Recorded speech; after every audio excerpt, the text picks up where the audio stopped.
So on to the topic for this evening, and really we want to focus on the code this evening. Okay. So what is the code that is currently in place? And the code that is currently in place, of course, is the PEC, the Professional and Ethical Compliance Code for Behavior Analysts. And this was, of course, published in 2014, and it came into effect in 2016, and it is still in effect. So this is the code that a lot of you are extremely familiar with, and this is the one that is currently in place and will be in place until January of 2022. So as I said, PEC was published in 2014. It became enforceable in 2016.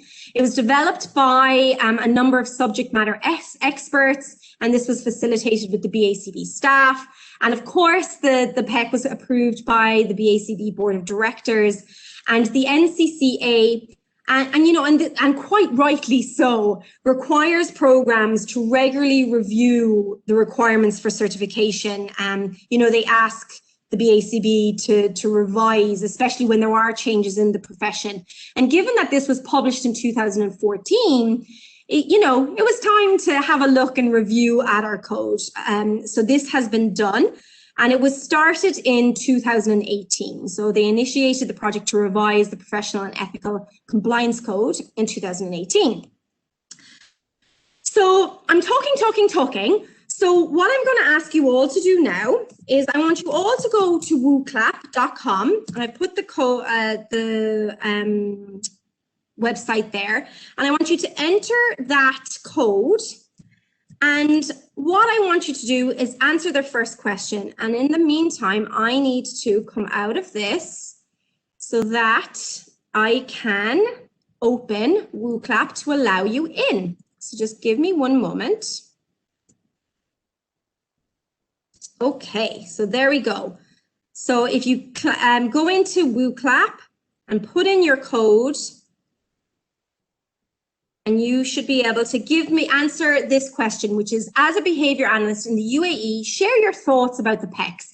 What do you like? What do you not like? So just share your thoughts on WooClap.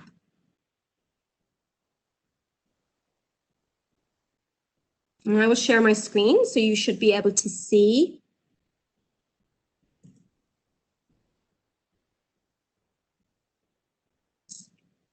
Please let me know in the chat. Great, so there's some coming through now.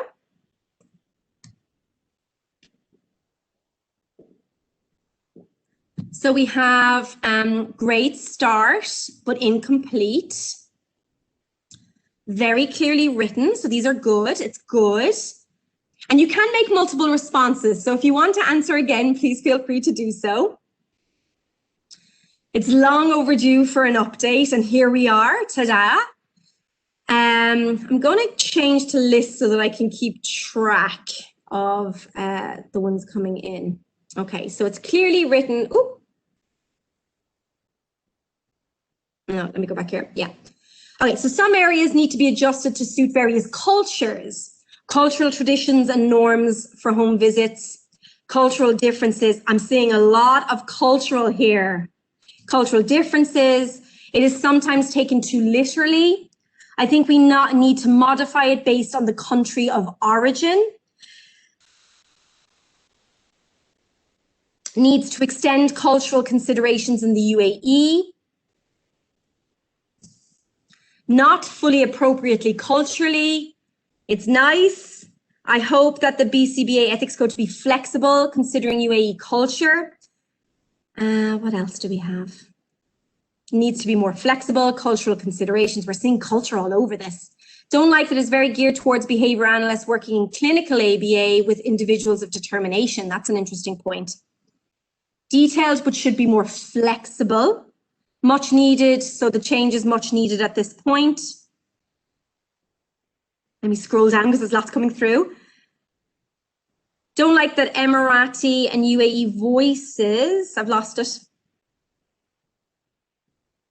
Helps keep professionals, supervisors, therapists accountable, full of ethical dilemmas. It's great to have clear guidelines, as I feel like a lot of people will try to push the boundaries of what we do. Oh, here it is. Don't like Emirati and UAE-based voices were not involved in the development as far as I know. Great start, but incomplete. Lack of policy regulation in the UAE. Thank you so much for all these contributions.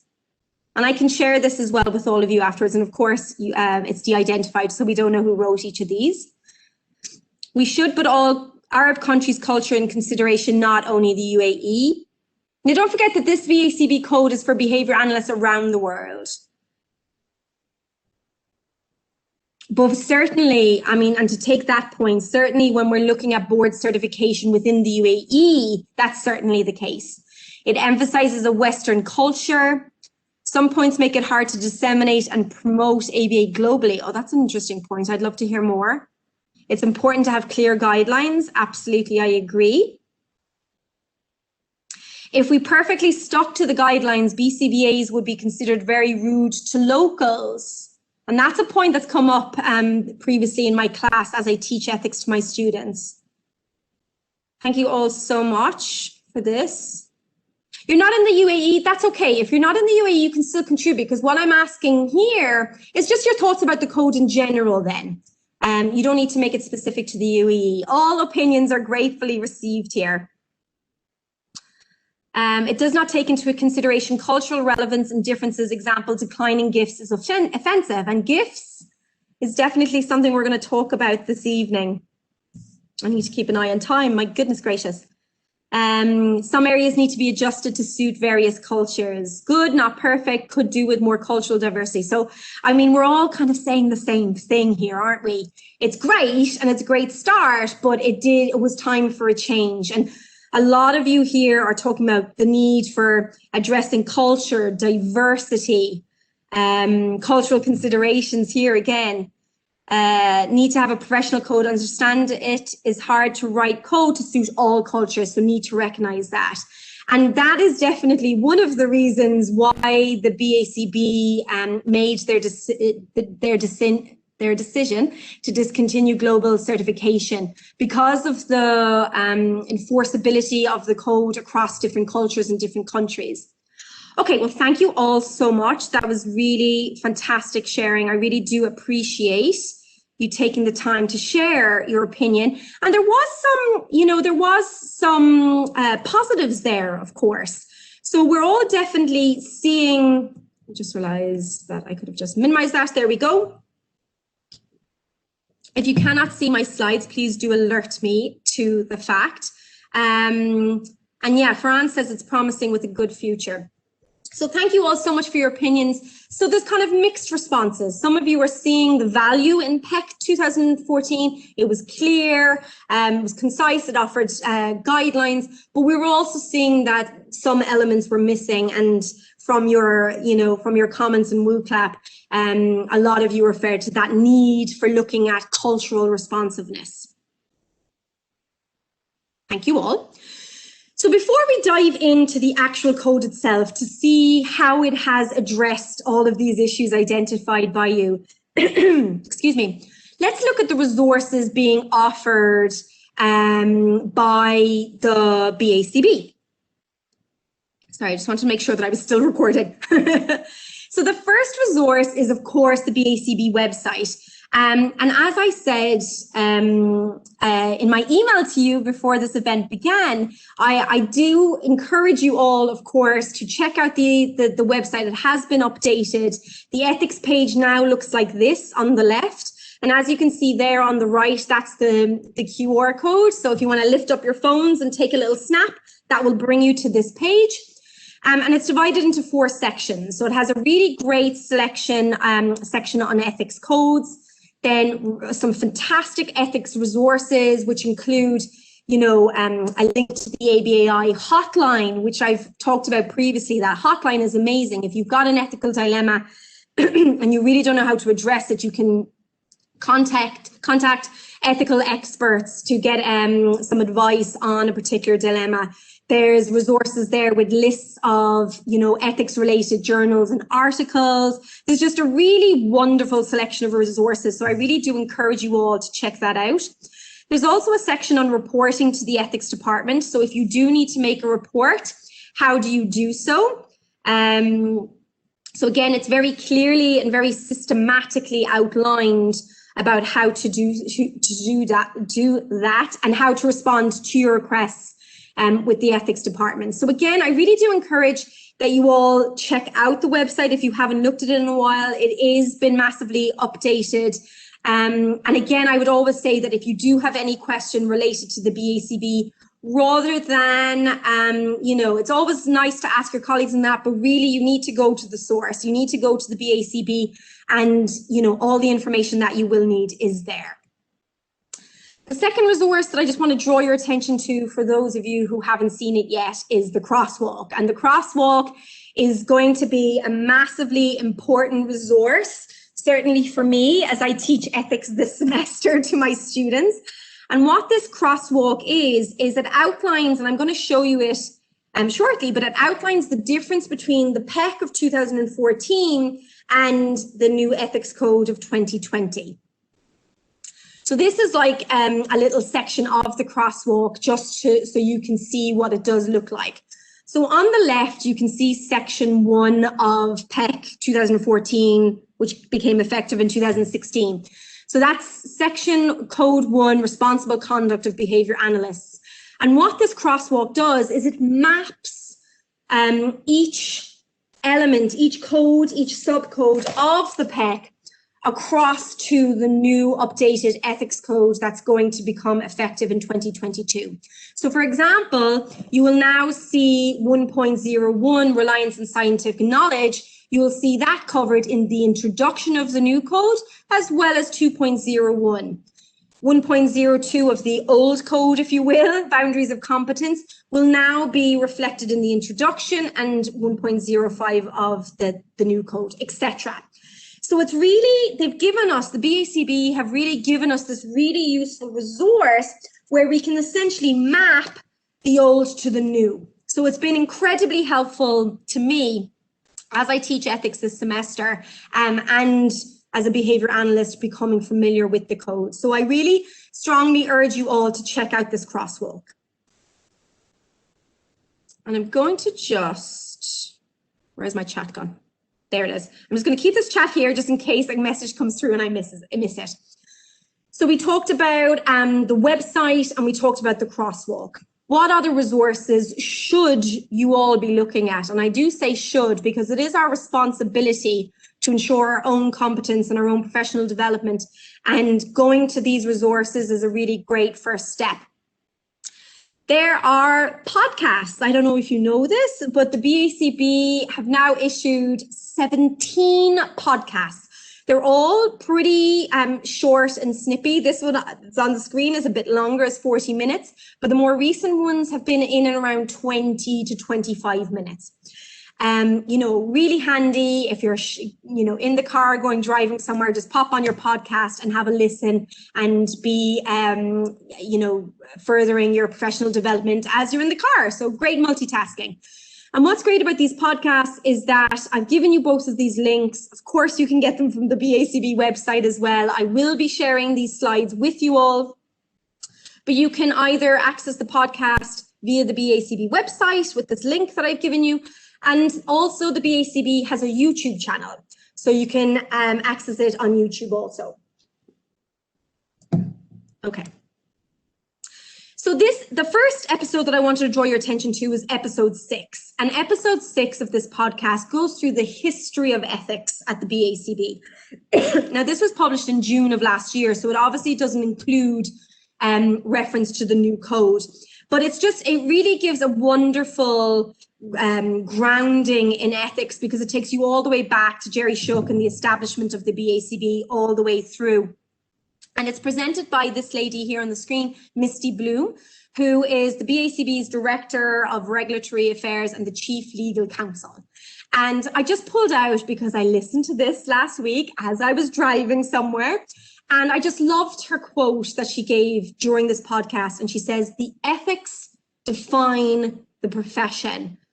And I thought that was a really important statement. The ethics define the profession, and the importance of ethics. And I reiterate this to my students, and I know some of my students are here this evening and they're learning ethics with me. You know, you can't emphasize the importance of ethics within the field of applied behavior analysis. And I really do urge you to listen to this. It's really interesting to see where they've come from. And she also refers to this, which is in under that ethics resources page that I talked about. And what's wonderful, and we just looked at this in class on Monday evening, one of my students presented on it, but it's on the ethics resource page of the BACB website, and it's an interactive infographic. Now here it's just a JPEG, but again, I encourage you to go to this resource and engage with it. If you like, for example, so here in 1999, you can click on the 1999 professional disciplinary standards. And, you know, my students and I were laughing in class because if you click on this, you'll see how many pages was it? Just one. Just one. So that 1999 document is just one page. And we were looking at how many pages the 2014 PEC is, and it's 24 pages. The new code has been somewhat streamlined and is 18 pages, but we've come a long way from our one-page document in 1999. And of course, that's the evolution of the science. So it's just really nice. And I do encourage you all to engage with this timeline. And it's just amazing to see the evolution of the ethical guidelines. It's fascinating. So I do encourage you to check these out. And as I said, it's very interactive. So you just click on whichever one. And as you can see here, that, you know, the different iterations of our ethics code, going from 1999, the professional disciplinary standards, to 2001, the recognition that these were guidelines, because at that point they weren't enforceable. So guidelines for responsible conduct for behavior analysts, which was then updated in 2004, which was then updated in 2010. And then, of course, you get the PEC and, you know, the RBT ethics code. And now, of course, our new ethics code for behavior analysts, which will be effective in 2022. So please do engage, reach out, interact with the resources. And also, I don't see anything much happening in the chat. Please do let me know if you have any questions, if you have any comments. I'm happy to hear your voice. I know I'm talking a lot. There's a lot of information to give and so little time. So that was episode 6, which gave you the history of ethics. What other podcasts would I recommend? Episode 10 is a good one, which is where, and this is only 10 minutes, and it talks about how to address potential ethics violations with others, and again, available on YouTube and via BACB. So another great one for you all to listen to. The ones that are most pertinent to tonight's talk, though, are episodes 15 and 16. So episode 15 is introducing the code of ethics for behavior analysts. And they published this the same day that they announced the new code of ethics. So what did they tell us in episode 15? Now, by me summarizing doesn't mean you shouldn't go and listen. You need to go and listen to the full thing. I'm just pulling out some important pieces of information that I got from the podcast. And it's only 24 minutes long. So please, I do strongly recommend that you all go listen to this podcast. So firstly, who presented this podcast? And the people that presented this podcast, some of you would be very familiar with the CEO, the Chief Executive Officer of the BACB, Dr. Jim Carr, that's him. And now you'll know where Tyra came from. Tyra is the Director of Ethics at the BACB, so Dr. Tyra Sellers. So in this podcast, Dr. Carr and Dr. Sellers have a conversation about this code of ethics, okay? And what do they talk about? They talk about the fact that it was a 16-month revision period, and Dr. Tyra really talks about the goals of this new code. And as someone said in WooClap, it was about time that they revised it, and it was a requirement of NCCA. So what Dr. Tyra said in this podcast was that their aim was to produce a more streamlined code that improved upon the organization of the code, its readability, and its enforceability. Okay, so that's where they really wanted to improve across its organization, its readability, and its enforceability. They also wanted to identify primary guiding principles, they identified 4, that form the foundation of the goal. And the goal, of course, is to improve consumer protection. So I really do urge you to listen to it. It really is interesting to see where it came about. And I just took this quote, and this quote actually came from the December 2020 newsletter. And from the newsletter, it said, the project aimed to produce a more efficient and readable code, facilitate code enforcement, and articulate its guiding principles, all with an eye towards improved consumer protection. Because, of course, we all know that with ethics, our first, underlying foundational core ethical principle is do no harm. Dr. Carr then went on to speak about, in this podcast, about the title of the code. And again, of course, the current title is PEC, which is Professional and Ethical Compliance Code, a bit of a mouthful. The new title is Ethics Code for Behavior Analysts, much less of a mouthful. And his rationale for changing, or for the BACB changing the title, is that he said they wanted a more evergreen title, a title of a code, an ethics code that was going to last the long run. So they really see that for future iterations, it'll be the ethics code for behavior analysts version 2.0, 3.0, 4.0, et cetera, but they're going to keep that stem of ethics code for behavior analysts. Now, yeah, and as Amina is saying, everyone I know calls it the code anyway. Yeah, and even within the new code, they abbreviate it as the code. You're absolutely right, Amina. So who is covered by this code? Are all behavior analysts covered by this code? I mean, it's called Ethics Code for Behavior Analysts. And as Dr. Jim Carr takes us through, behavior analyst is really shorthand. It would be very wordy if it was ethics code for board certified behavior analysts and board certified assistant behavior analysts. So really, it's just a shorthand for those who are covered by this ethics code. And just to clarify that further, and again, I took this excerpt from the updated new code of 2020. It says, the code applies, so this is the scope, code applies to all individuals who are BCBA or BCABA, and all individuals who have completed an application for the certification. For the sake of efficiency, this is the shorthand, the term behavior analyst is used throughout this document, and by this document they mean the Ethics Code 2020, to refer to those who must act in accordance with the code. There you go, Amina, the code.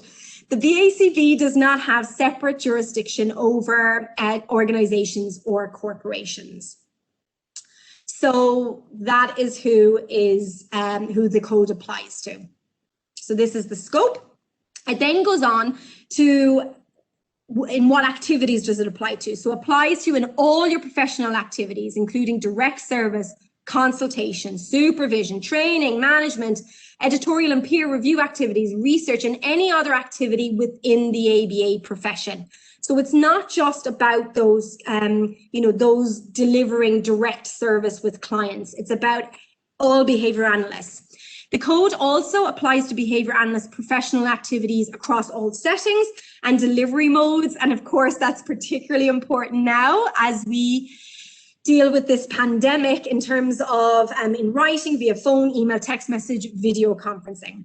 Application of the code does not extend to behavior analysts' personal behavior unless it is determined that the behavior clearly poses a potential risk to the health and safety of clients, stakeholders, supervisees, or trainees.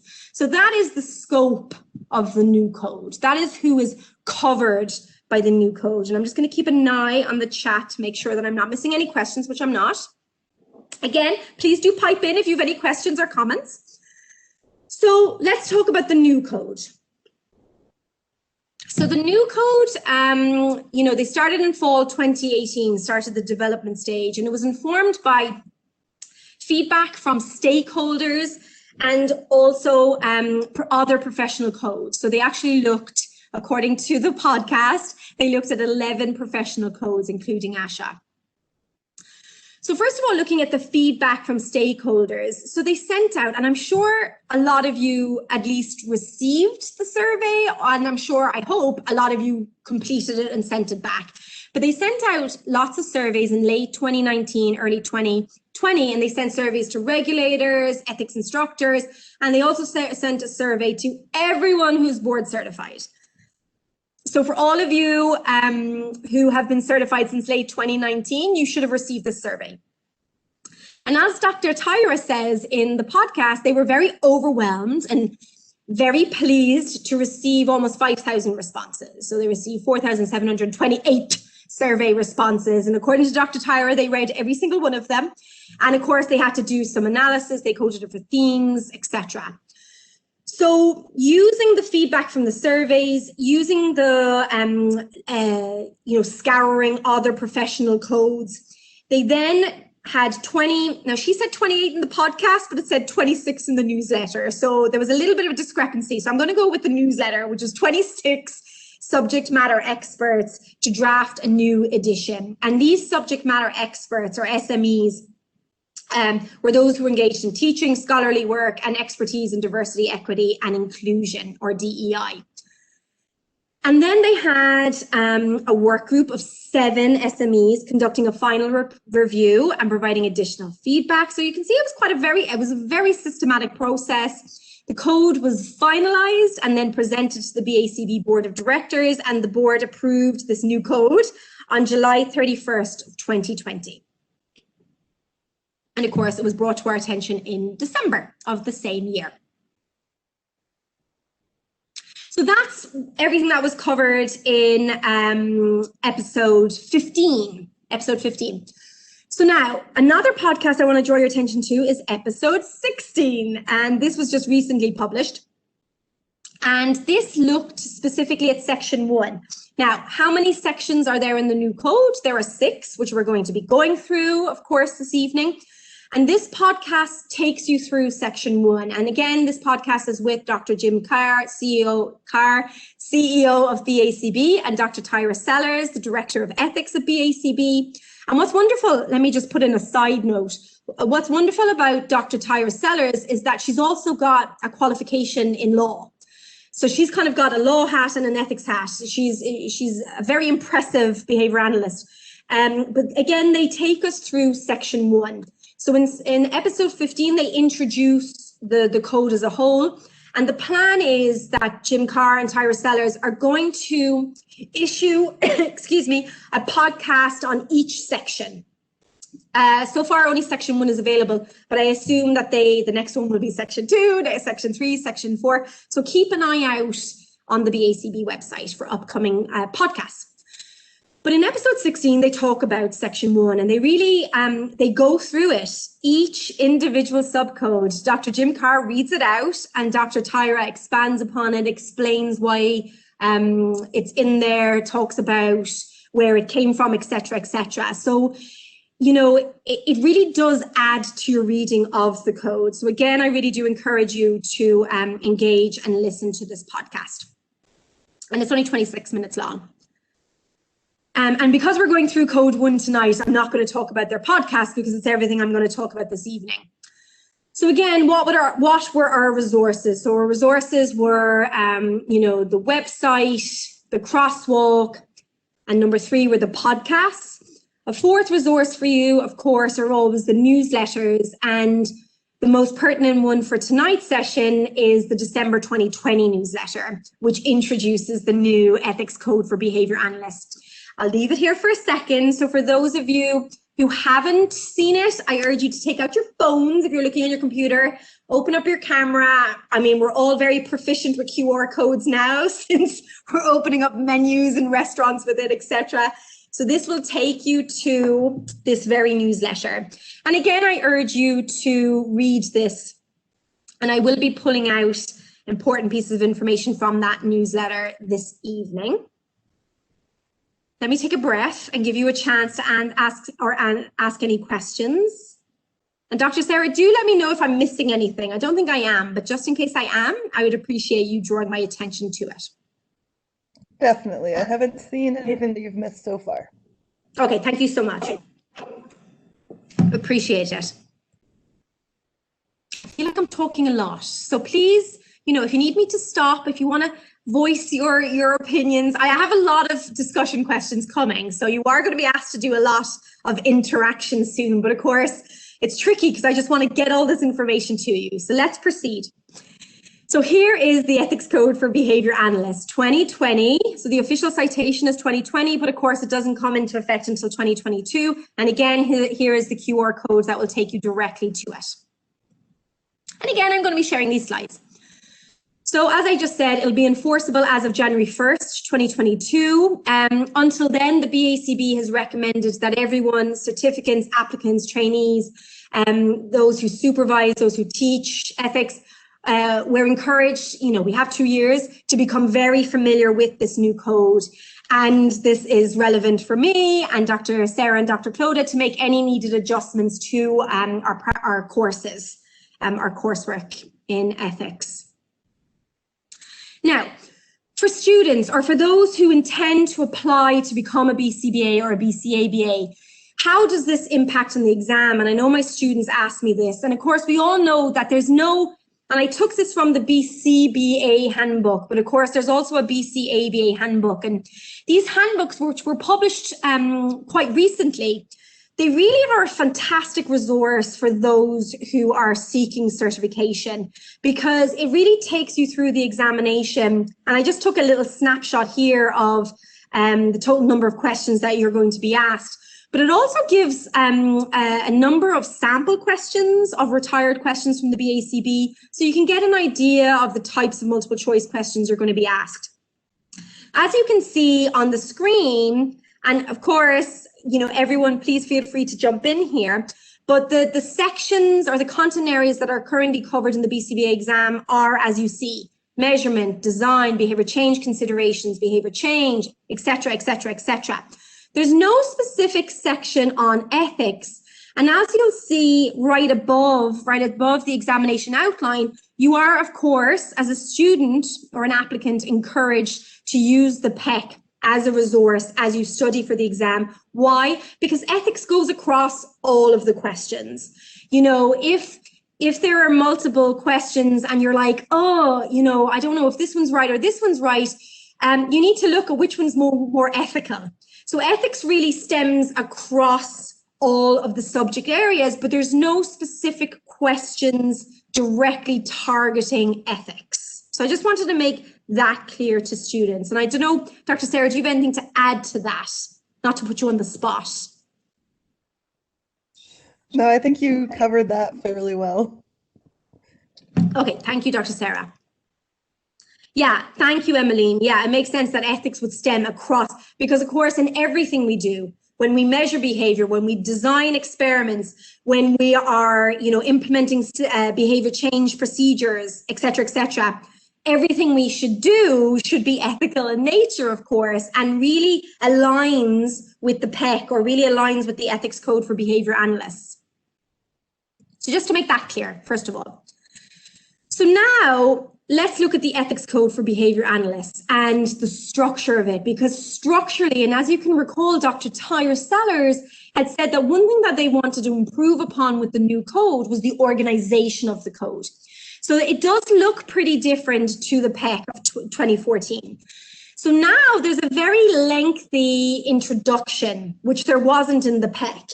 In the PEC, the Professional and Ethical Compliance Code, it really dove straight in. There was a paragraph and then it jumped straight into Standard 1. That's not what you see with the new code. With the new code, you get a table of contents. Then you have the introduction, which spans across 4 pages. So it's a very lengthy introduction.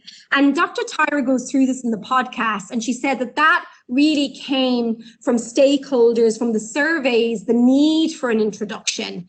And it's really been a really welcome addition. I think it's a fantastic addition. And as I'm going to take you through the introduction to let you know what is actually in it.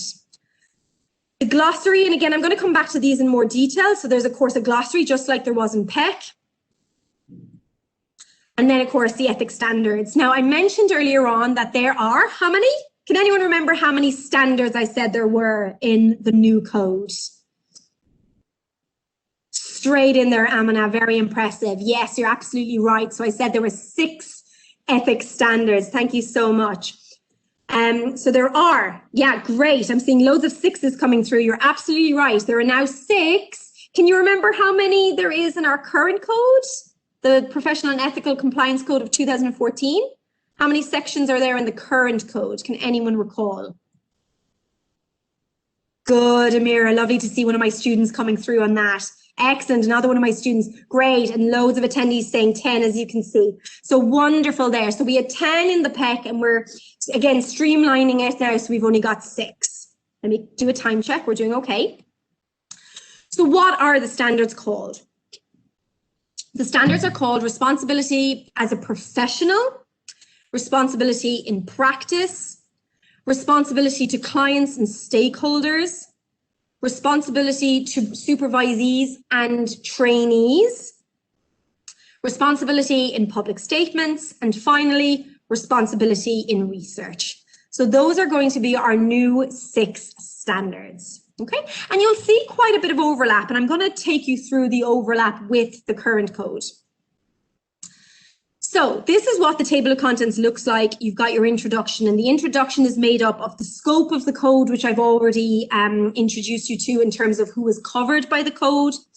Then looking at those core principles, how the code is applied and how the code is enforced. Now, what's interesting here is look at the glossary. So in the current code, the glossary came after the standards. In this new code, the glossary comes before the standards, and I'll talk more about that shortly. But that's what it looks like. So the introduction, it serves as a general framework for and guide to the content in the document. And as I just said, it brings you through the scope, the core principles, how it should be used, the application of the code. They do a really, and I'm really excited about this section. There's a section on ethical decision making. So we're going to talk about that. And then they just allude to the, or not allude, they draw your attention to the enforcement procedures, which are clearly outlined in the website also. So let's just talk firstly about the core, because I've already talked about the scope and the BACB's jurisdictions. We talked about that earlier in terms of this being a code for those who are already BCBAs, BCABAs, and those who have applied to become credentialed with the BACB. So now let's move to the second part, which is the core ethical principles. And again, I'm going to plug this panel discussion, and I know many of our panelists are in the audience this evening. And again, I've given you the link here, and I've even started the link at the moment that Amina and Aliazia start talking about the core ethical principles. So I've really reduced your response effort to listen to this section. So please, I do encourage you to engage and listen and check out this wonderful panel discussion that was held last June. And as I said, 2 of our students, they're currently in year 2 of the Masters of Education in ABA at ECAE, Amina and Aliazia. They took the audience through the 9 core ethical principles. And not only did they do that, they connected it and aligned it with the professional and ethical compliance code. And they really did a wonderful job at this. So I really do urge you all to have a listen if you weren't there in attendance. So what were the 9 core ethical principles that Amina and Aliazia took everyone through? And they were, let me just move that out of the way. They were core ethical principles outlined in psychology by Kucher and Keith-Spiegel in 1998. Okay. And what are these core ethical principles? Number 1, do no harm. That is the underlining foundational principle for our profession. We do no harm. We respect the autonomy of our clients. We benefit others, and we're going to be talking about this in detail this evening. We are just. We are faithful. We accord dignity in our clients. We treat, again, others with caring and compassion, or with care and compassion. We pursue excellence, and we accept accountability. And again, you know, this is something that John Bailey refers to quite a lot, the importance of these ethical principles. And again, Amina and Aliazia take you through all 9 of these. And also Bailey and Birch, in their book, Ethics for Behavior Analysts, they also relate these 9 core ethical principles and give you nice ABA examples for each of those about how we can adhere appropriately to these core ethical principles. Now, that's the Kucher and Keith-Spiegel 1998, 9 core ethical principles. what have the BACB done in their new code? They have focused on 4 core principles, which they say should help guide applicants and certificants in applying the code and making decisions. So what are the 4 core principles in the new code? They are benefit others. That sounds familiar. Treat others with compassion, dignity, and respect. Again, that sounds familiar. Behave with integrity and ensure their competence. So, and then there's a section on ethical decision-making, which I'm going to come back to. So let's see how these align with the Kuchar and Keith Spiegel. Oh, and I've put some animations on them mistakenly. So obviously that first one of benefiting others aligns with number 3, benefiting others in the Kuchar and Spiegel. So you see a direct alignment there and the importance that the BACB recognize in that behavior analysts have to benefit others. So discussion time. Time for me to take a little breath. My question is, how do we as behavior analysts in the UAE ensure that we benefit others? How can we do it? Before I tell you the examples that are outlined in the code, specifically tell me how you, as a behavior analyst in the UAE, can ensure that you are benefiting others, thereby adhering to this core foundational ethical principle. So I'll give you a bit of think time, but I hope to see lots of answers coming through. So just give me some examples of how you can do this. If you're too shy to share with everyone, no problem. You can simply click on that drop-down menu and select panelists, and only I'll be able to see, or host, select on host, and only I'll be able to see your answer. So again, the question is, how can we ensure we benefit others? So we've got an answer coming through, thank you, Danielle, saying we should disseminate information, and that's one way we can benefit others. Oh, look at that. 2 of you coming in with the same idea of dissemination and the importance of dissemination. Lots of you saying dissemination. Shireen says we benefit others by providing treatment that is only evidence-based and effective. Great. Now I know there's over 100 of you. Involve clients in planning for the treatments, adhere to ethical codes, providing caregiver training, absolutely. These are all great answers. Good, Amira, one of my students, involving clients in planning for the treatment. Dr. Sarah, using data-driven decision-making to make intervention decisions. It's great. Ala, improving clients' quality of life. But how do we do that, Ala? How do we do that? That's the big question, isn't it? Ruqayya, learning from your experience in the UAE to do the same in other GCC countries. Joe Kenneth, multidisciplinary team training, offer trainings to teachers, other professionals, increase awareness, provide treatments of social importance, excellent, raising awareness. But how do we do that, Christine? Guide clients towards evidence-based interventions. These are all wonderful.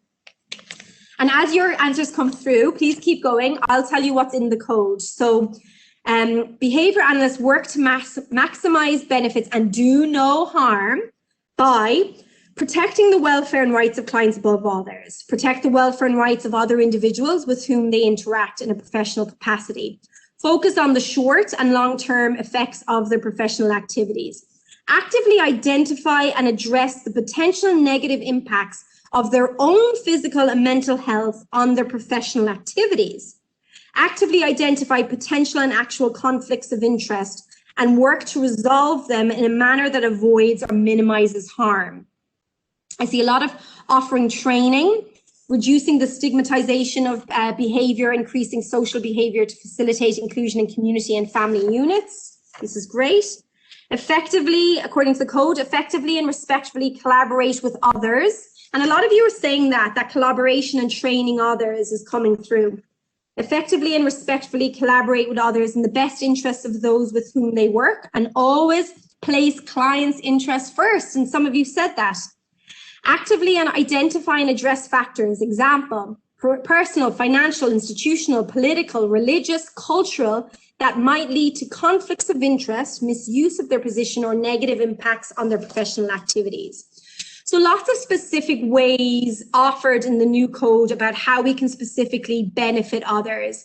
And I love this one coming through from Ala as well. Individualized treatment plans, monitor progress, include families in decision making. Yeah, and we're going to come back to that decision making part as well. So thank you so much for your interaction and your input there. And again, as we go through the code this evening, please always be thinking about, right, how am I going to apply this to my practice as a behavior analyst in the UAE or wherever you are based?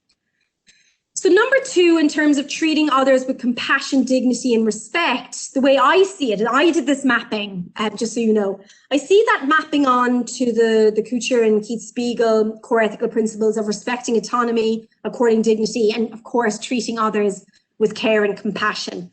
So again, even though there's only 4, they really do stem across multiple core ethical principles. And again, I'm going to ask you the question. So I'm going to open it up to you to see how can we ensure that we adhere to this ethical foundational principle? How can we ensure we treat others with compassion? How can we ensure that we treat others with dignity? And how can we ensure that we treat others with respect as behavior analysts in the UAE? So I'll give you a moment to think. I'll give you some reading time and writing time.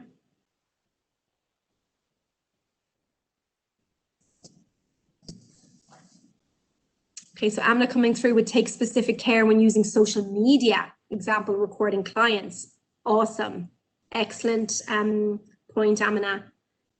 Confidentiality, informed consent, be accepting of individual differences and opinions. Honesty and accept client differences.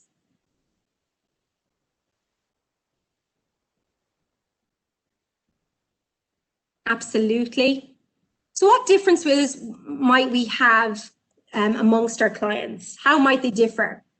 Offering choice, that's a wonderful one, Amira. Excellent. Being aware of cultural sensitivities and upholding them, respect personal space of clients. Excellent, Van. Take into account religious and cultural needs, respect dignity. Yeah, but the question is how? How do we respect dignity? You're absolutely right though, Christine. Cultural sensitivity, cultural differences, be honest and respect dignity. Again, I guess the question is how? How do we operationalize that? How do we put that into a practical guideline in terms of what we do on a day-to-day basis? Dr. Sarah, we can make sure that we have peer review in difficult situations. I always found peer review to really be a truly important part as being a behavior analyst. So many different cultures are represented in the behavior analysis community in the UAE that is good to check in to see how we are presenting ourselves. Absolutely. Implementing treatment procedures, not only from an expert's point of view, but also the involvement of parents. So I'm hearing a lot of that. Getting parents, families, clients themselves involved in that decision-making process. So I think that's a wonderful thing coming through. Mahmoud, showing compassion through all the hardest time of all stages of the client, especially the tantrum, and show respect when that happens, absolutely. Ensuring the proper documentation and implementation. Honor client choice, consider culture, treat others as you want to be treated. I love that, Naomi. Treat others as you want to be treated. And design treatments based on client preferences. Make sure whatever you do is televisable. I love that, Sean. Make sure that whatever you do is televisable. Wonderful. So thank you all so much. And yeah, just to tag in what they refer to in the new code, treat others equitably, which is what you're all saying here, regardless of factors. And I had asked, how do our clients differ? And as Dr. Sarah said, you know, we have a very diverse population here in the UAE. So what are the differences amongst our clients? And they can be age, disability, ethnicity, gender, marital status, national origin, race, religion, socioeconomic status, etc., etc. It says respect others' privacy and confidentiality. And Amina kind of alluded to that when she was talking about recording, didn't she, in terms of keeping it confidential. Respect and actively promote client self-determination. And that's what I'm getting from you all here, you know, empowering the clients to be the best of their abilities, particularly when providing services to vulnerable populations. And acknowledging, wait till you hear, acknowledging that personal choice. And lots of you mentioned choice and the importance of client choice. So you really are all doing a wonderful job in terms of echoing what was put into the code. Acknowledging that personal choice is in service delivery is important by providing clients and stakeholders with needed information to make informed choices about services. So the code specifically said not just clients, but stakeholders. So really what you're saying there, the family, the parents by extension. And please, Dr. Sarah, do keep an eye in case I'm missing anything particularly wonderful if I don't spot it in the flurry of comments. And yeah, you're absolutely right. And I apologize if I pronounce your name incorrectly. Ola Tund, our primary responsibility is to our clients. They should not be taken advantage of. We must not terminate treatment without adhering to necessary protocols. And you'll be delighted to see, Ola Tund, that in this code, there's a bigger emphasis on terminating services. Van, never talk about the client if you were not part of the case. Thank you, Dr. Sarah. Christine, participative goal setting. Yeah, and that really ties in really beautifully, Christine, with what was being said in the code. So thank you all. And of course, you know, this does go into effect in January of 2022. So we have to ensure that we are adhering to these core ethical foundational principles. So the third one, so get prepared because you know what's coming. I'm going to be asking you about how we can do this, is to behave with integrity. And how do I see, in my, Dr. Michelle's opinion, how does this map onto the Kuchar and core ethical principles? And I feel like that maps onto being just, being faithful, and accepting accountability is certainly in there as well in terms of how we can behave with integrity. And surprise, surprise, I'm going to ask you, how can we ensure that we behave with integrity? How can we ensure that we behave with integrity as behavior analysts in the UAE? Never fake data. Good, Leah. Van, be truthful and honest. Love this. You're coming through quicker. How can we behave with integrity? Have transparency. Absolutely. This is wonderful.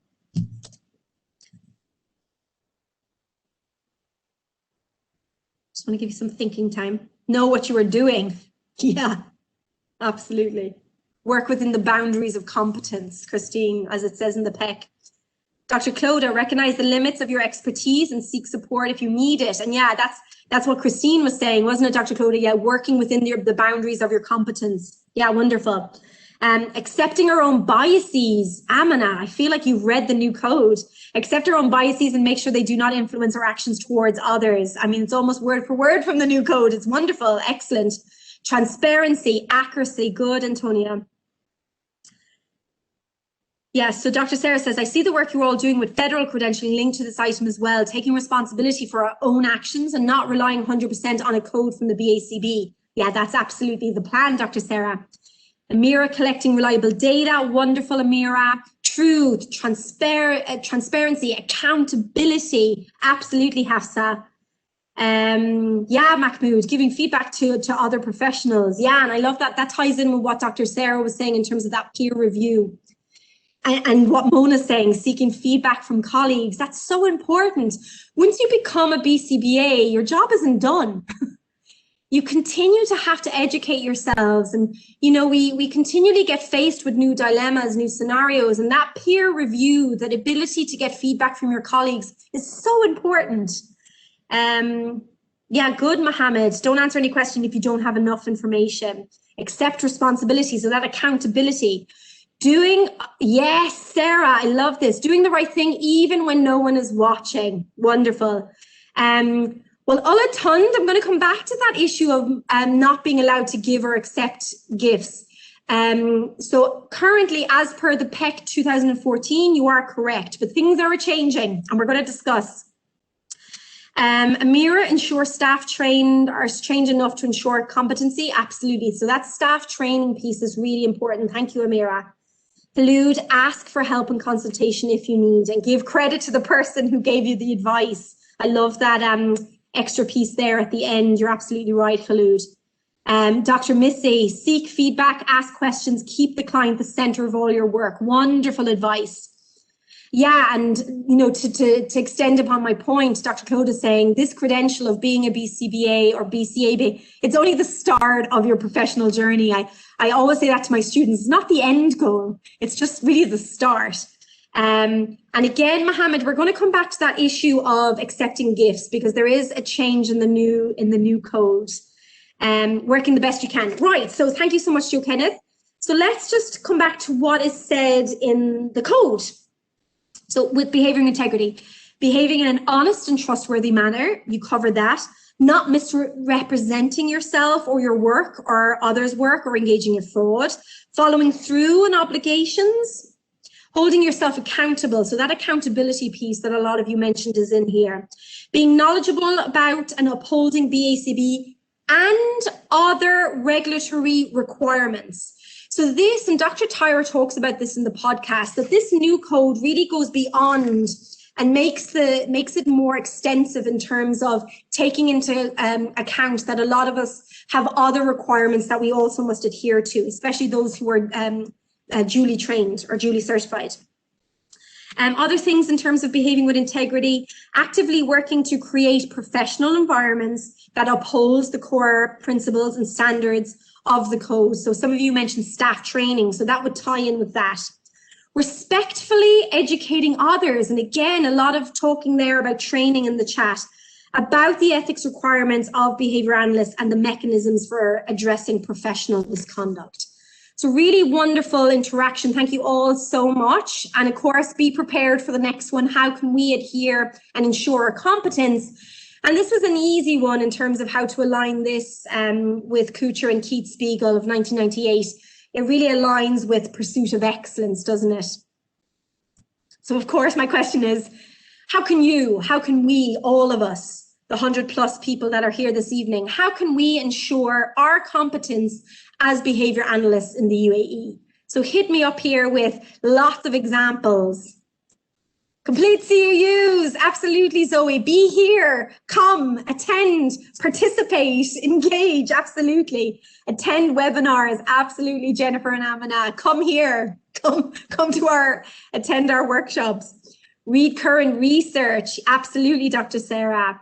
Hiba, thank you. Attend amazing webinars like this one. Keep updated with the latest literature, absolutely, Samaya. And that's in line with what Dr. Samaya said. As Naomi said, continue with CEUs, collaborate with colleagues, be proactive. I love that, Van. Excellent, Amira. Attend conferences, engage in behavioral skills training, update your knowledge. But the question is, Hafsa, how? How can we update our knowledge? Zoe, yeah, talk to other behavior analysts. Sahil, diversify your experience within the field. What wonderful advice from Sahil. Understand that many places carry out procedures in a slightly different way. I love that. Even within UAE, the different ABA centers across the UAE all do things a little bit different, use different curricula, for example, use different measurement tools. So you're absolutely right, Sahil.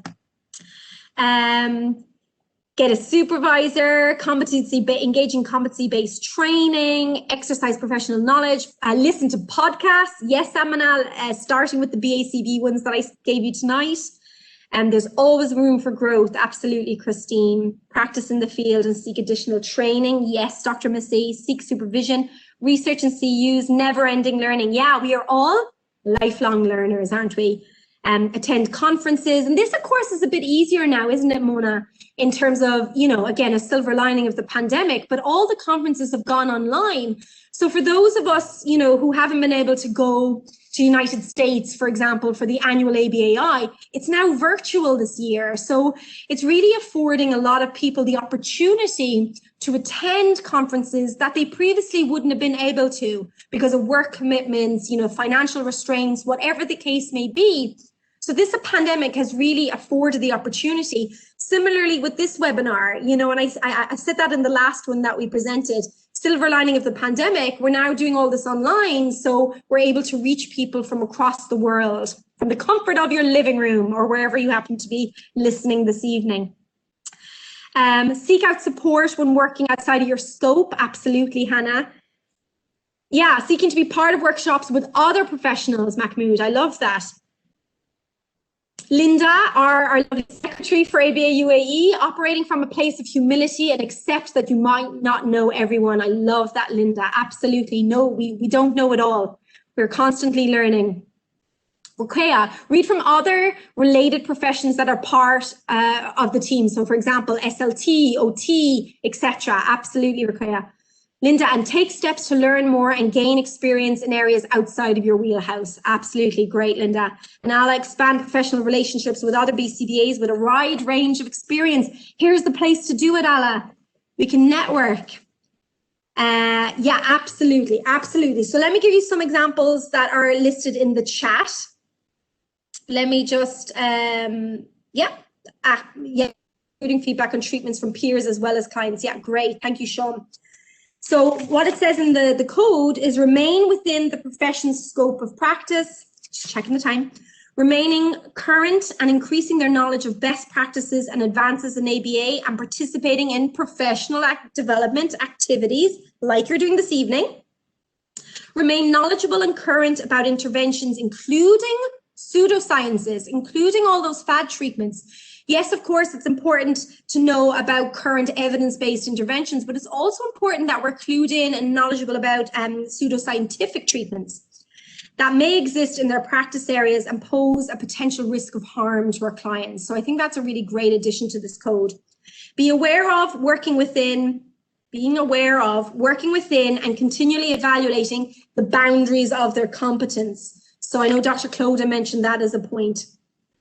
Working to continually increase their knowledge and skills related to cultural responsiveness. And a lot of you identified that as a shortcoming of the PEC 2014, a shortcoming of the current code. So that cultural responsiveness and service delivery to diverse group.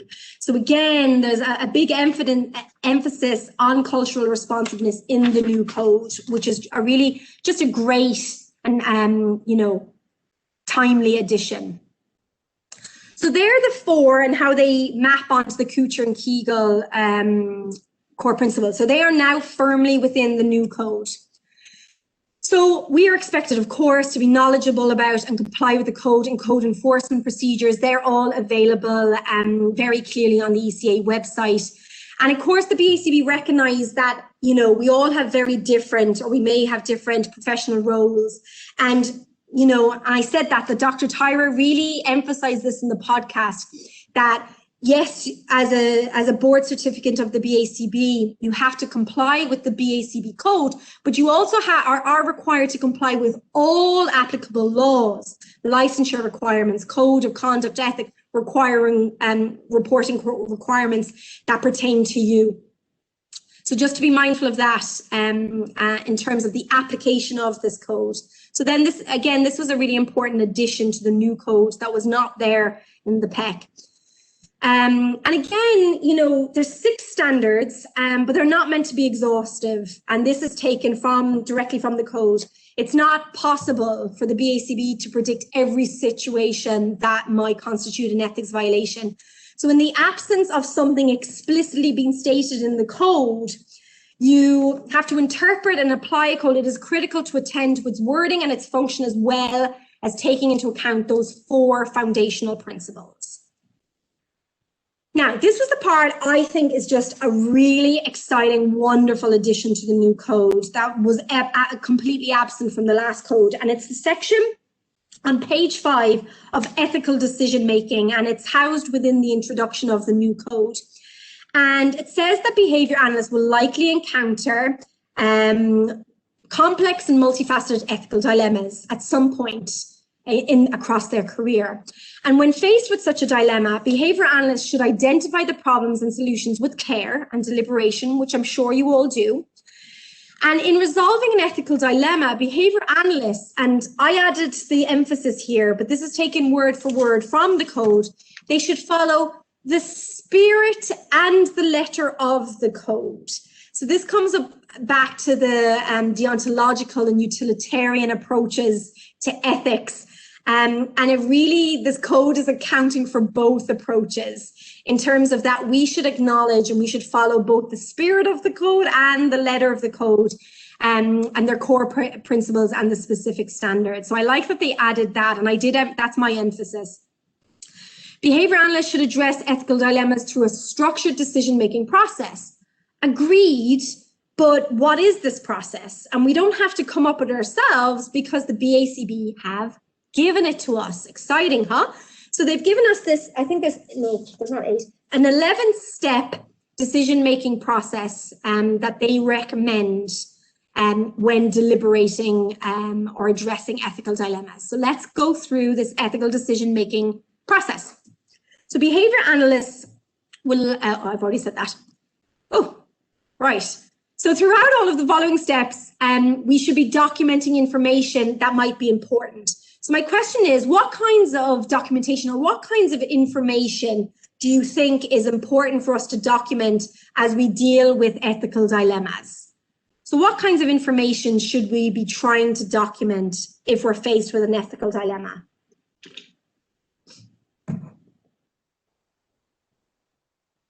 What kinds of pieces of information might we need to document as that will help us in our decision making for communicating the steps taken? Facts, absolutely.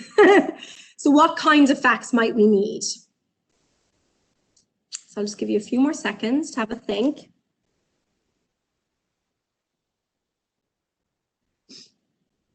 Incident reports, data, but what kinds of data? You're absolutely right, data, but what types?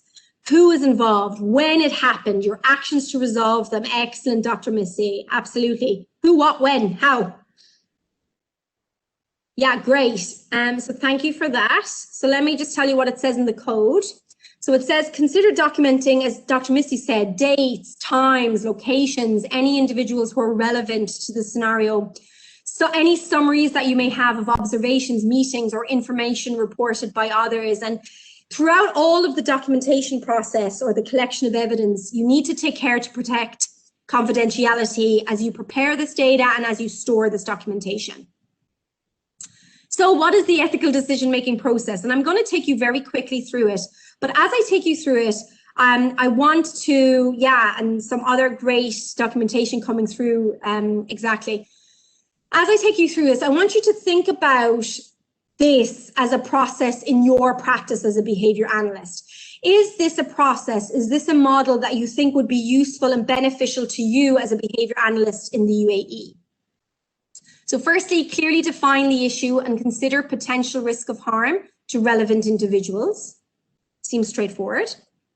Identify all the relevant individuals. Gather relevant supporting documentation, as I was just talking about, and follow up on second-hand information to confirm that there is actually ethical concern. Consider, and Amina spoke about this, and that's why I was like, oh, that's really interesting that Amina brought this up. Consider your personal learning history and your own biases in the context of the relevant individuals. So that like self-assessment piece. Identify the relevant core principles and code standards. Consult available resources. There's a lot of resources out there. Develop, and in that panel discussion that we had in June of last year that my students led, we talked about the importance of assigning an ethics coordinator in an institution. So if you don't have an ethics coordinator, I recommend you look at that student-led ethics webinar panel discussion, and look at our discussion and listen intently to when we talk about the importance of having an ethics coordinator in your facility, your center, your school, whatever the case may be, because they will potentially be a wonderful resource here in this step number 6. Number 7, develop several possible actions to reduce or remove risk of harm, prioritizing, of course, the client comes first in accordance with the code and any applicable laws. Number 8, critically evaluate each action by considering its alignment with, and again, it's said here, the letter and the spirit of the code, its impact on the client, the stakeholders, the likelihood of it resolving the ethical concern, and other variables such as client preference, social acceptability, degree of restrictiveness, and likelihood of maintenance. Number 9, select the action that seems most likely to resolve the specific ethical concern and reduce the likelihood of similar issues arising in the future. Take the selected action in collaboration with relevant individuals affected by the issue and document actions taken, the next steps, the names of relevant individuals and due dates. So again, really documenting all that very clearly. And finally, number 11, evaluate the outcomes to ensure that the action successfully addressed the issue. So my question is now, do you think that this 11-step decision-making process, as outlined in the Ethics Code for Behavior Analysts 2020, will be useful to behavior analysts in the UAE? And like, is this something that you think you can apply to your own practice? So Dr. Sarah identified that it's interesting that this process differs from Bailey and Birch's last model in terms of when you make the decision of whether the issue is covered by the code. Yeah, and of course, I mean, I can only assume, Dr. Sarah, that, you know, Dr. John Bailey was very heavily involved in the creation of this updated code. So I'm sure he did have some feedback on its placement. But this is, as I said, that this code is on the back of much research and feedback from stakeholders and looking at other professional codes. So this is the one, this isn't the one you have to do. This is just a suggested decision-making process. As it says, I just want to confirm, it says the process below illustrates a systematic approach behavior analysts can take to document and address potential ethical concerns. It's not mandated. Yeah, exactly, Dr. Sarah. You get more information now before making the decision. Very structured and practical, but do you think it's going to be useful for you? So you're saying it's practical. Do you think it's going to be useful for you?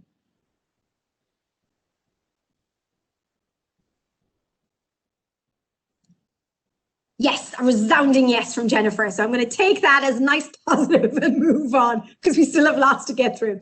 The next part is the glossary. And just so you know, in terms of the organization of the codes, the glossary in the current PEC 2014 is at the end. And what Dr. Tyrer was saying in the podcast is that they found that people kind of didn't get to the end and engage with that glossary. So they now, it actually comes between the introduction and the standards. So that with the hopes that it will facilitate greater interaction with the definitions of these terms. So just some minor admin things. They removed 4, added 12, and revised all definitions. And when you first see the term within the standards, it's italicized, so you know that there is a definition for it. Again, just a really helpful way for us to align with the glossary. So let's get stuck into the standards. And I just want to very quickly show you how the 6 standards align with the PEC. So again, so Section 1 of the PEC aligns, and I've used these transitions, how frustrating, with the introduction and across with responsibility as a professional. Standard 2, the responsibility to clients, aligns with 2 and 3 of the new code.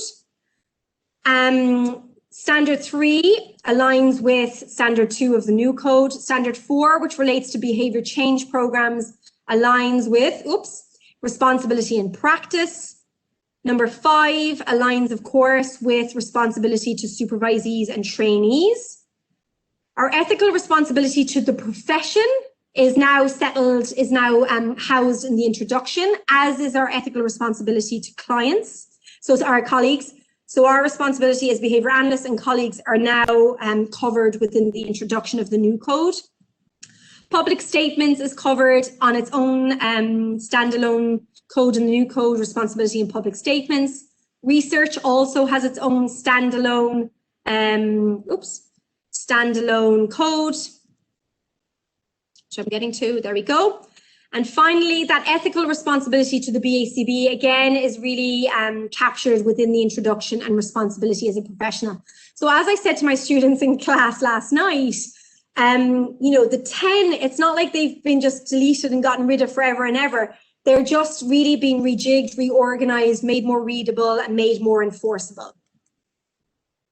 So we went from 10 sections that had a total of 169 subcodes to now having 6 sections with just 85 individual standards.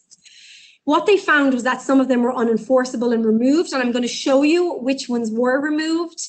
Elements from the PEC that do not appear in the code are generally addressed as expectations for professional conduct in the introduction, and I showed you that. So 9 ethics standards have been added to the code and 5 have been removed.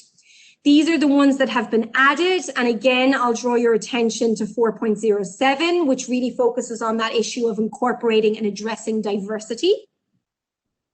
And these are the ones that have been removed. So 5.05, it was seen as more of a certification requirement more than ethics. Affirming principles, there was that inability to, it just wasn't enforceable by the BACB. And it is generally reflected in the intro. 8.06 has been removed because there's minimal relevance and generally covered by other ethics standards. 9.05, debriefing has been removed because again, minimal relevance and being generally covered by other ethics standards. And finally, examination, honesty and irregularities have been removed because it's already covered in certification requirements and in being truthful. So let's look at section 1. Can I take you through every single one? Of course not, which is why at the start I spent so long telling you about the resources, because you need to put the hard work in. You need to sit down and read that code and go through it with your highlighter. And, you know, it's incredibly readable. They've added lots of examples and it's just a lot clearer in my eyes. But let me just pull out a couple because we are running short in time. One that, of course, I'm going to pull out is the one thing that you all said at the start in the WooClap activity, and the need for the new code to have cultural responsiveness and diversity. So here it is the responsibility of behavior analysts to actively participate in PD activities and to evaluate, as Amina said, their own biases and abilities, as well as those of as their supervisees and trainees. So this is the actual code here in terms of how can we be more responsive and diverse. And, you know, I want to ask, how important is this new code, or this new standard rather? And more importantly, can you put in the chat what types of professional development activities related to the cultural responsiveness and diversity should we be offering? And this is really important for us, those of us, the chapter, the college, all of you who are offering staff training, parent training, all different types of training to students and practitioners. What kinds of activities could we offer related to cultural responsiveness and diversity could we be offering? What types of activities is the question.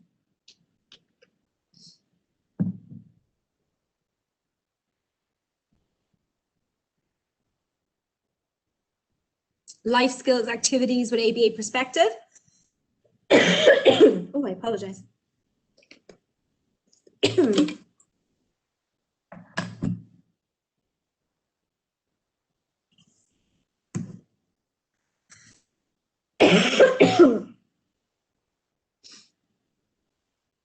Oh, I've got a tickle in my throat.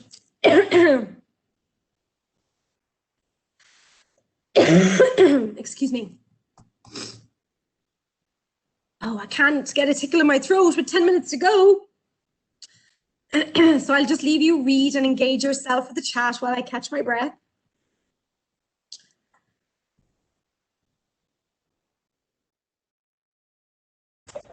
Dr. Michelle, do you want me to read some of these out? Yes, please, Dr. Sarah. Okay. Yeah, so I don't necessarily see all of them if you've only sent them to the host, so I'll read what I see. That is learning about their culture and background. Oh, my chat jumped. Sorry if I miss yours. Hearing from the consumer of our services, particularly those whose cultures differ from our own.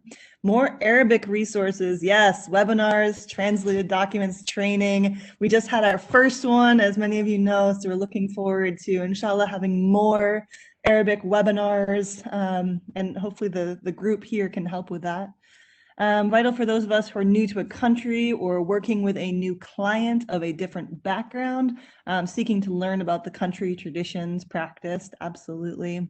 Including it in their plan about the culture if it's socially significant to the client and the family. I get to read my own out, So I'm not sure this actually 100% answers the question, but I think that drawing on expertise of people outside the field of ABA who specialize in diversity, equity, and inclusion is super important. So a lot of fields have been doing this a lot longer than we are and have resources, research that we can learn from. Showcasing cultural diversity and talking to parents, stakeholders, and caregivers. And that is perfectly wraps this up. You look like you're ready to go. Yeah, thank you. I caught my breath. Goodness, that was bad.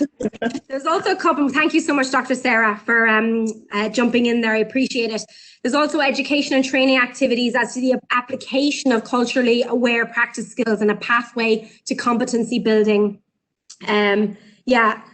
And more Arabic discussion. Host Emirati BCBAs, or Arabic-speaking BCBAs in schools to increase awareness. These are all wonderful. Thank you so much. And we'll be taking them on board. And this is like quite a shameless plug from me, but I do recommend this book as a whole as a really useful resource to begin your own professional development. And it's called Multiculturalism and Diversity in ABA.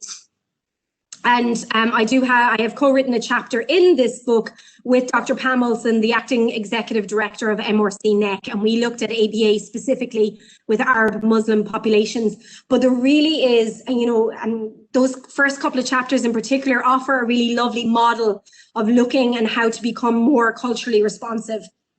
So I do highly recommend you all check this book out. Okay. Thank you all so much for that. Other substantive changes to Section 1 identified by Dr. Tyra and within the newsletter. So the newsletter, the December newsletter, you can see the link above. They pulled out the ones where there was, substantial changes. So there's been a big change to the non-discrimination. Again, like Amina said earlier, that awareness of your personal bias and challenges. And I thought this was interesting, this awareness of the personal biases and challenges and how it might interfere with the effectiveness of your professional work. But this is the one that I want to spend a little bit of time on because we are going to have to wrap up shortly. And it is that gift giving, because a lot of you, of course, there's been a talk of many of our previous ethics talks, and a lot of you mentioned this at the beginning in the Woo Clap activity. And you see, very exciting that this has been changed. It's been given its own standard, and this standard has been revised to indicate that, hold your horses, gift exchange is allowable from January 2022, provided there is a provision that the monetary value of the gift is under $10 US. Now, I advise you to listen to the podcast with Dr. Jim Carr and Dr. Tyra Sellers, because they talk about this. It's not simply that you go to a currency exchange and say, right, well, $10 equals, I don't know what it is, maybe 50 dirhams, whatever the case may be. That's not what this is about. It's about the equivalent purchasing power. So the way Dr. Jim Carr explained it as is, what could $10 US buy for you in said country? So what would be its equivalent purchasing power in the UAE? And that's how you determine that. It's not a straight conversion. So let's have a look at this code. And this is the code I'm going to have to finish up on, unfortunately. So much to say, so little time. And again, this is discussed in the podcast. Goodness gracious, I'm struggling for these last few minutes. So my question is to those of you who might be American, what is the approximate equivalent purchasing power in AD, would you say, approximately?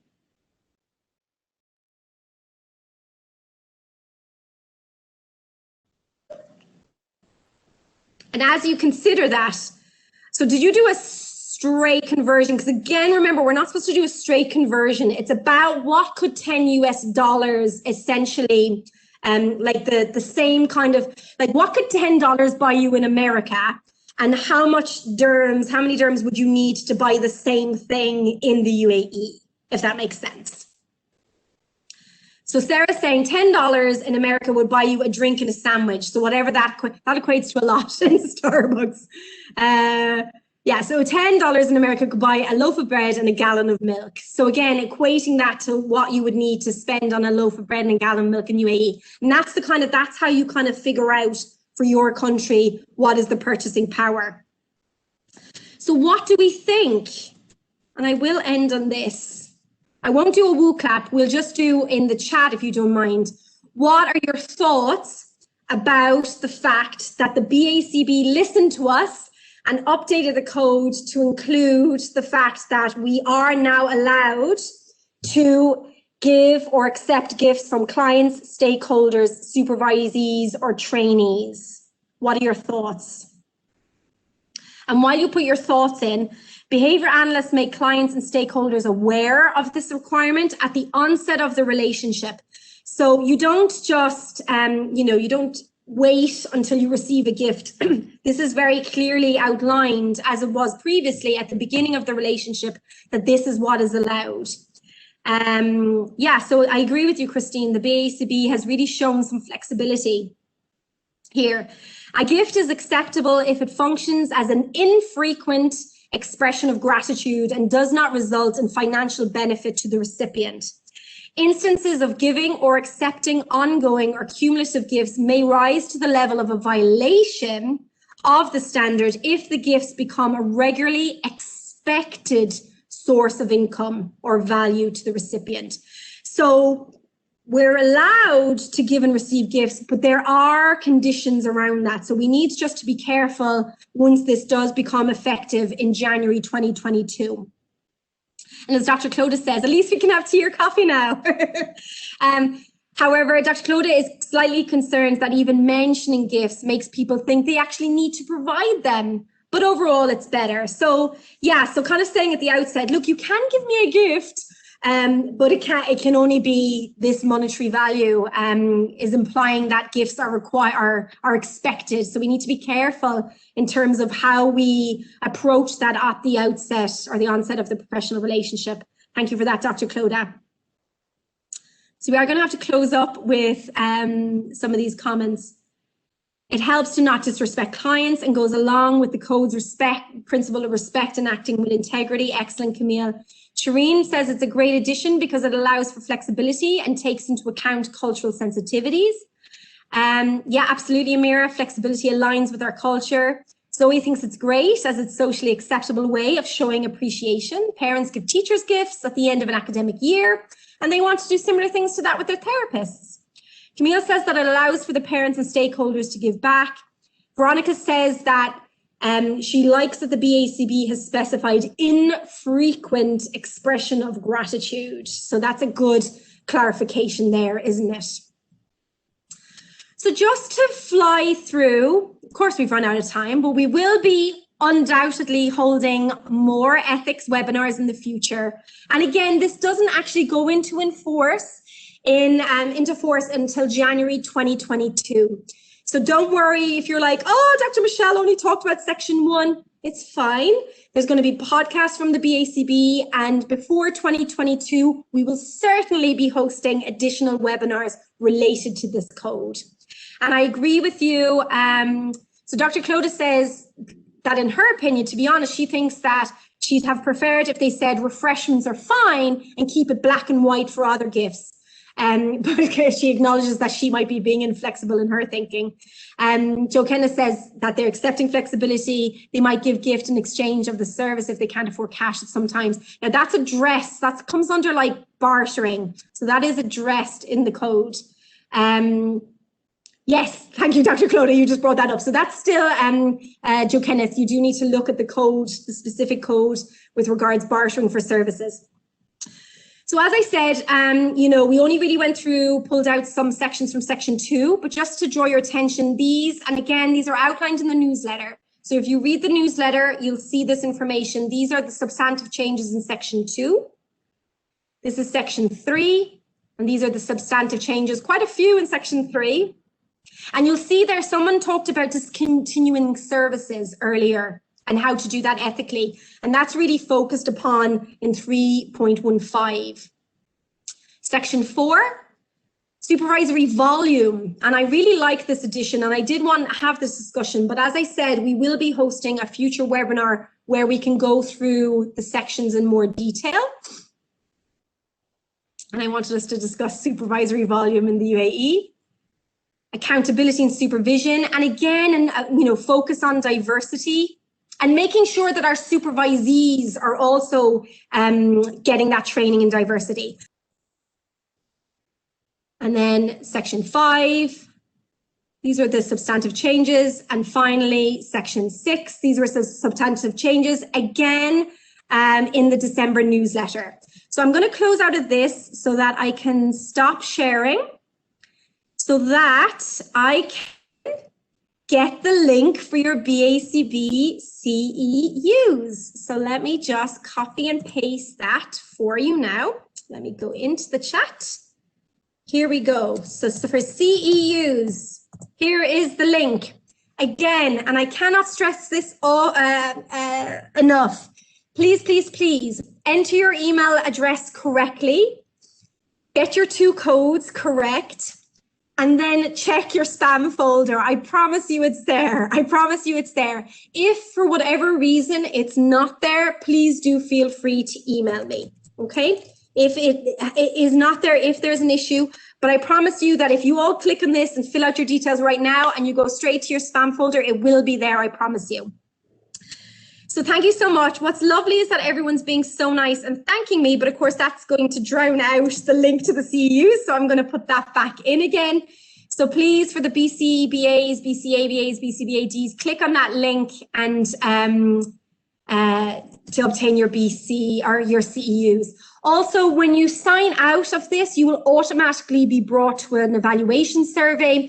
As I said at the beginning of this talk, please, we do really love your feedback. We really do read every single evaluation survey, just like Dr. Tyra said of her nearly 5,000 responses. We do read every single one and we do our utmost best to take them on board.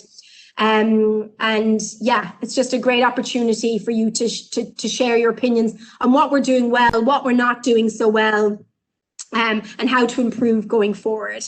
So thank you all so very much. It's 7:03. I apologize for running 3 minutes over. Thank you. Take care. Good night and see you on the 23rd for our next webinar with Dr. Sarah. Thank you, everyone.